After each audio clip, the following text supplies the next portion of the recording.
Ram Charan and ఉపాసన వాళ్ళ palace ఇది. హాయ్ అందరికి. సో రీసెంట్ గా నేను దోమకొండ ఫోర్ట్ విజిట్ చేసిన. అప్పటి కాలంలో రాజులు పరిపాలించిండ్రంట ఈ ప్యాలెస్ ని. సో వాళ్ళు ఉంటుండేనంట చాలా మంది బ్రదర్స్. సో ఇది ఎంత పెద్దగా ఉందంటే అసలు చూస్తే కళ్ళు కూడా సరిపోవు. ఇది ఎంట్రన్స్. వింటేజ్ లుక్స్ అంటే ఎంత బాగుంటాయి అంటే నేను ఇప్పుడు చూసినంత వరకు నాకు అసలు ఆ వైబ్ వచ్చింది ఇట్లా బాడీలో. ఇది చూడండి ఒకసారి. ఇప్పటికీ కూడా అంతే బాగున్నాయి.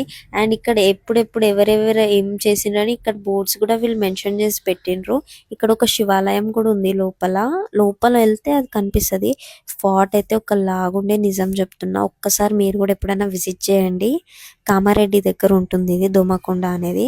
ఈ ప్యాలెస్ దూరం నుంచి చూడండి ఒకసారి. అసలు హారర్ మూవీస్ లో ఇలాంటివి చూపిస్తారు కదా, అలా అనిపించింది నాకు. చాలా types of plants, flowers and చాలా పీస్ఫుల్ గా అనిపించింది. ఎవ్రీ శివరాత్రికి ఇక్కడ వీళ్ళు వచ్చి విజిట్ చేస్తారంట రామ్ చరణ్ అండ్ ఉపాసన. ఇప్పటికి ఇంత నీట్ మెయింటైన్డ్ ఉందంటే చాలా గ్రేట్ కదా. ఇక్కడ ఎంతైనా రాజులు ఉండే కాలమే బాగుంటుండేనేమో కదా.